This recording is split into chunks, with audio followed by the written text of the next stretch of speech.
Avec l'installation d'ombrières photovoltaïques sur le parking du siège de Max, à Saint-Vincent-de-Tyrosse, la communauté de communes poursuit son engagement en faveur des énergies renouvelables. Cette installation, cet équipement plus exactement, se situe dans la continuité de l'action de Max depuis déjà plus de quelques années, notamment dans le cadre des dispositifs TEPCV, territoire à énergie positive pour la croissance verte, et puis surtout TEPOS, territoire à énergie positive, pour lequel donc la communauté de communes a pris l'engagement de consommer moins et de consommer 100% renouvelable. Et à la fin de l'année 2025, de cette année, nous aurons donc 75% de la consommation des bâtiments de Max qui seront couverts par la production d'énergie renouvelable, que ce soit ici, à Aigueblu ou sur d'autres secteurs.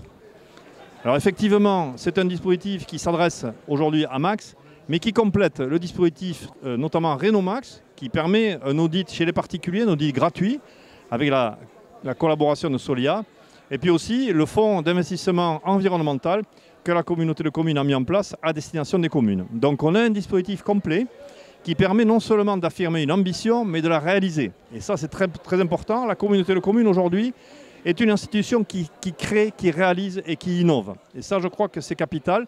Et l'inauguration de ce parc photovoltaïque aujourd'hui est en quelque sorte le symbole de cette volonté et de cette action que nous avons de participer à l'effort qui est indispensable pour faire en sorte de produire moins de gaz à effet de serre et donc d'améliorer nos conditions de vie, les nôtres, nos enfants et nos petits-enfants. Une ambition affirmée et concrétisée, entre autres, par ce nouveau dispositif de 1200 m². Il y a autour de 600 panneaux, 280 kW crête. Donc c'est des chiffres assez importants pour une communauté de communes. Et ce qui est intéressant, c'est qu'il y a une mutualisation avec les bornes IRVE. Donc on est dans un projet tripartite dans la transition énergétique, recharge électrique, production d'énergie renouvelable et effacement des consommations. La structure est entièrement en bois issu de forêts françaises durablement gérées. Donc on a un label Bois de France sur ces structures. Bois de France, c'est 80% des bois issus de forêts françaises durablement gérées, 100% transformés en France.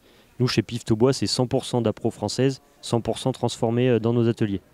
Nos structures d'ombrières, elles rentrent dans ces deux aspects.